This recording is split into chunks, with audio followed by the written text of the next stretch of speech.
Hello students, a very good morning all of you. Welcome back to our YouTube channel St. Thomas International Study Platform. I am your Hindi teacher. Now I am going to teach you Hindi chapter 6 यानी कि आज हम लोगों को class 3 का lesson 6 यानी कि part 6 पढ़ना है। पार्ट 6 में बच्चों एक कहानी है, जैसे कि कहानी का नाम है फ्लोरेंस नाइटिंगेल्स। ये एक संक्षिप्त जीवनी है, यानी कि किसी व्यक्ति के जीवन पर आधारित कहानी है। तो आइए बच्चों, आप और हम मिलकर इस कहानी को पढ़ते हैं और समझते हैं। जैसा कि यह घटना इटली के फ्लोरेंस नगर की है। कहाँ के? इटली के फ्लोरेंस नगर की है। एक छोटी सी बालिका बस्ता उठाए यानी कि बैग उठाए स्कूल से अपने घर जा रही थी। गली के एक नुक्कड़ पर उसे एक बिल्ली मिली। बिल्ली की एक टांग घायल थी, उसके घाव पर मक्खियाँ भिनभिना रही थीं। जैसी वह छोटी सी बच्ची अपने स्कूल से घर की तरफ जा रही थी, उसे रास्ते में एक बिल्ली दिखी।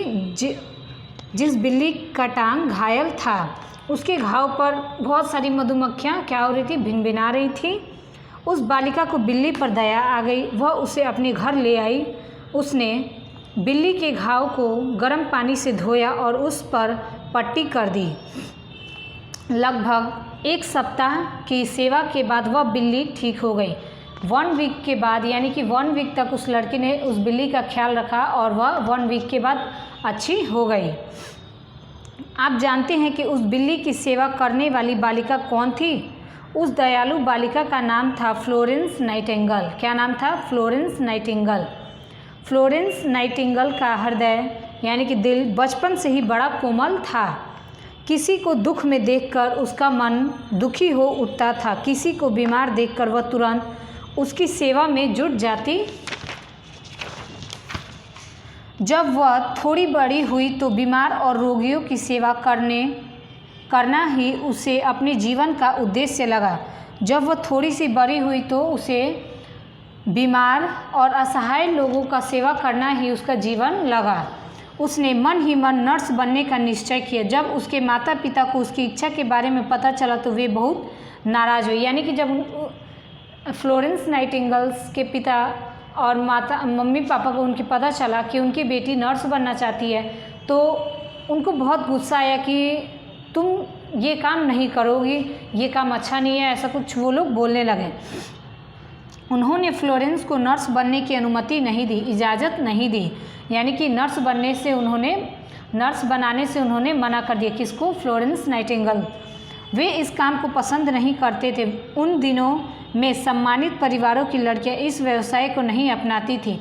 यानी कि जो भी बड़े बड़े पैसे वाले फैमिली होते थे, उनके घर की लड़कियां एक तो पहले काम नहीं करती थी, यानी कि कोई जॉब नहीं करती थी, और अगर गिनी चुनी लड़कियां कोई जॉब करती थी तो वो भी हाई लेवल का यानी कि बड़े पोस्ट का जॉब करती थी।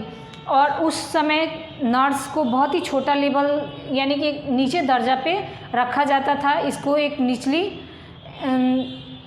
बहुत ही छोटी सी नौकरी से मानी जाती थी, जिसे लोग बहुत गंदी नज़र से भी देखते थे। जब फ्लोरेंस को अपने माता पिता से अनुमति नहीं मिली तो वह बहुत उदास हो गई। अंततः माता पिता उसके दृढ़ निश्चय के आगे झुकना पड़ा। यानी कि फ्लोरेंस नाइटिंगेल्स का जो इरादा था, उनके इरादों के सामने उनके मम्मी पापा को भी झुकना पड़ा। फ्लोरेंस ने अस्पतालों में जाकर नर्स का कार्य किया। काम के प्रति लगन को देखकर उसे लंदन में नर्स संस्थान का अध्यक्ष बना दिया गया। कहाँ?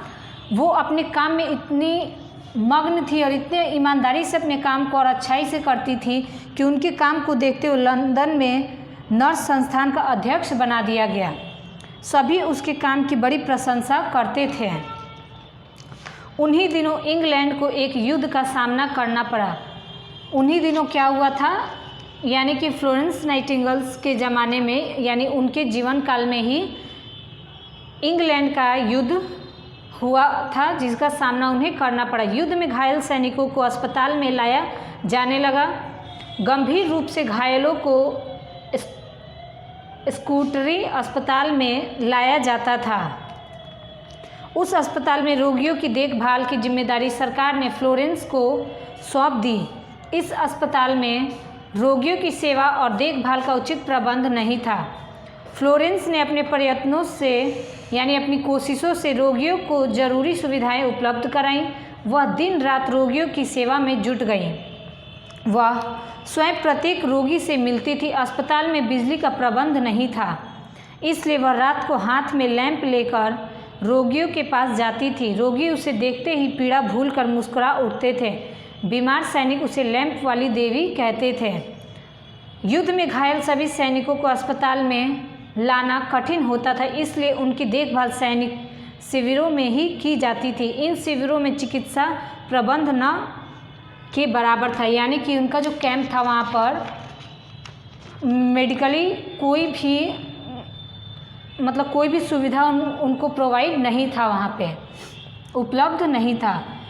फ्लोरेंस नाइटिंगेल स्वयं लड़ाई के मैदान में गई। वहाँ उसने शिविरों में सैनिकों की चिकित्सा का उचित प्रबंध किया।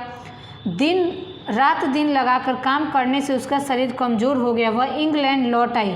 इंग्लैंड के शासक किंग एडवर्ड ने सार्वजनिक रूप से फ्लोरेंस को सम्मानित किया। उनका नाम सारे संसार में प्रसिद्ध हो गया। फ्लोरेंस नाइटिंगेल को विश्वास था कि मनुष्य की सेवा ही भगवान की सच्ची सेवा है। 13 अगस्त 1910 को 90 वर्ष की आयु में फ्लोरेंस का निधन हो गया। आज संसार उनका नाम बड़े सम्मान से लेता है। बच्चों, इस कहानी से हमें यही शिक्षा मिलती है कि मनुष्य की सेवा ही ईश्वर की सच्ची सेवा है।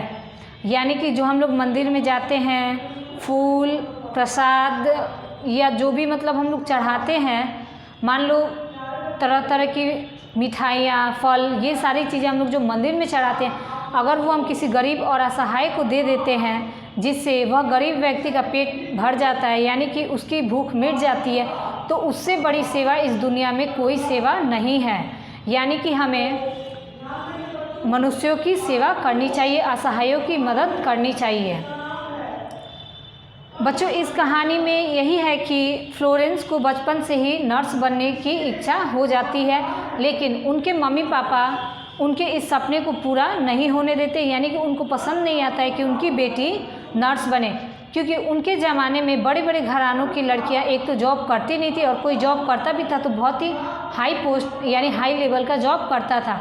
नर्स को बहुत ही छोटी कैटेगरी में रखा गया था, यानी कि इस नर्स का जॉब करने वाले लोगों को लोग अच्छी नज़रों से नहीं देखते थे। जैसा कि आप लोग आज भी देख सकते हो, आज भी बहुत से घरों में ऐसा है कि लड़कियों को ज़्यादा आगे नहीं जाने दिया जाता है। मैं ऐसा नहीं कहती हूँ कि आज लोग ऐसा कर रहे हैं, लेकिन बहुत से घरों में आज भी ये चीज़ें हो रही हैं कि लड़कियों को आज भी आगे नहीं जाने दिया जाता है। जैसा कि उनका इंटर होते होते यानी कि 12th करते करते ही उनका शादी हो जाता है। फिर वो लड़की एक घर से दूसरे घर में जाती है और उसका लाइफ उसके फैमिली में ही उलझ के रह जाता है। यानी कि हस्बैंड, बच्चा, फैमिली, बस उनका जीवन यहीं तक सीमित रह जाता है। लेकिन जो लड़कियां जॉब करती हैं, सेल्फ डिपेंडेंट रहती हैं, वो अपनी लाइफ बहुत ही खुशी से और अच्छे से जीती हैं। आज हम ये नहीं कह सकते हैं कि हमारा साथ कौन कब और कहाँ छोड़ सकता है। यानी कि लड़का हो या लड़की हो, ये पॉइंट नहीं है कि मैं लड़की हूँ या आप लड़के हो, ऐसा कुछ नहीं है।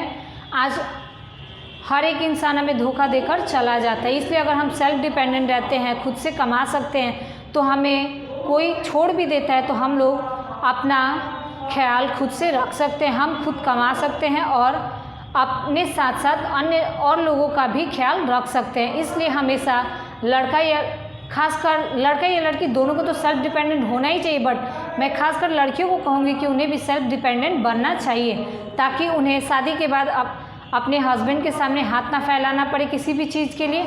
अगर वो सेल्फ डिपेंडेंट रहती है, कोई जॉब करती है, तो उन्हें जो भी ज़रूरत हो वो अपने पैसे से अपनी ज़रूरत को पूरा कर सकती है। तो लड़कियों को यही संदेश देना चाहूँगी कि आप लोग मेहनत करो, पढ़ो और सेल्फ डिपेंडेंट बनो, और हमेशा कॉन्फिडेंस खुद पर रखो। ऐसा नहीं कि मैं लड़की हूँ, मैं ये नहीं कर सकती, मैं लड़की हूँ, वो नहीं कर सकती, ऐसा कुछ नहीं है। हम लड़की हैं और हम सब कुछ कर सकते हैं। यानी कि कोई भी ऐसा काम नहीं है जो हमारे द्वारा नहीं किया जा सकता। हम हर एक काम को बहुत ही अच्छी तरीके से कर सकते हैं और हम भी लड़कों की तरह इस दुनिया में अपने माँ बाप और अपना नाम रोशन कर सकते हैं। हम भी कुछ अच्छा कर कर दिखा सकते हैं। तो बच्चों आगे आप लोग देख सकते हो, जैसे कि इस कहानी से हमें यही संदेश मिलता है कि मनुष्य की सेवा ही ईश्वर की सच्ची सेवा है। शब्दार्थ में आप लोग देख सकते हो दयालु, दयालु का अर्थ हो जाएगा दयावान, यानी कि जो दूसरों की मदद करने के लिए हमेशा तत्पर रहता है, जो दूसरों की मदद करता है, उन्हें हम लोग क्या कहते हैं? दयालु। अनुमति, आज्ञा, यानी कि किसी भी चीज़ को करने की आज्ञा दे देना, वो क्या कहलाएगी? अनुमति कहलाएगी। प्रबंध, व्यवस्था, यानी कि जहाँ पर किसी चीज़ की ज़रूरत है वहाँ पे हम उस चीज़ की व्यवस्था कर देते हैं, उसे क्या हो जाएगा? प्रबंध। तुरंत, तुरंत मीन्स जल्दी, इसको हम लोग फास्ट भी बोल सकते हैं, जल्दी जल्दी। प्रशंसा, प्रशंसा मीन्स बड़ाई, यानी कि किसी का, आप किसी व्यक्ति का बड़ाई करते हो, यानी कि जैसे कि फ्लोरेंस नाइटिंगेल्स का इस चैप्टर में कहा गया है कि आज वो हमारे बीच नहीं है, फिर भी आज उन्हें लोग याद करते हैं और उनकी बड़ाई की जाती है। उसके बाद से प्रसिद्ध, विख्यात, यानी कि बहुत नामियर व्यक्ति, यानी कि जिनका बहुत नाम हो चुका हो। तो आज का ये आपका चैप्टर है फ्लोरेंस नाइटिंगेल्स। आप लोग इस चैप्टर को एक बार खुद से भी पढ़ोगे, समझोगे और शब्दार्थ को आप लोग अपने नोट कॉपी पर नोट करोगे और अच्छी तरीके से याद करोगे। आगे का जो भी वर्क है आप लोग के व्हाट्सएप ग्रुप पर शेयर हो जाएगा। आप लोग व्हाट्सएप से नोट्स लोगे और क्वेश्चन आंसर आप लोगों को प्रोवाइड किया जाएगा व्हाट्सएप पे, बट ऑब्जेक्टिव जो क्वेश्चंस हैं वो आप लोग बुक से देखकर खुद से फिल करोगे और उसका पिक हमें व्हाट्सएप पर सेंड करोगे। आगे आप लोग को जो भी प्रॉब्लम हो आप लोग व्हाट्सएप ग्रुप पर मैसेज करोगे और अपने प्रॉब्लम्स का सॉल्यूशन लोगे। बच्चों मैं आशा करती हूँ कि आप लोग अपने घर में स्वस्थ हो, सुरक्षित हो और बहुत ही अच्छे से मन लगाकर पढ़ाई कर रहे हो। आप लोग का हो सके तो वीकली टेस्ट आई थिंक अगले वीक में लिया जा सकता है, तो आप लोग अच्छे से पढ़ाई करते रहिए और जो भी आप लोग को समझ में नहीं है आप लोग प्लीज़ व्हाट्सएप पर पूछिए। Thank you students, all the very best.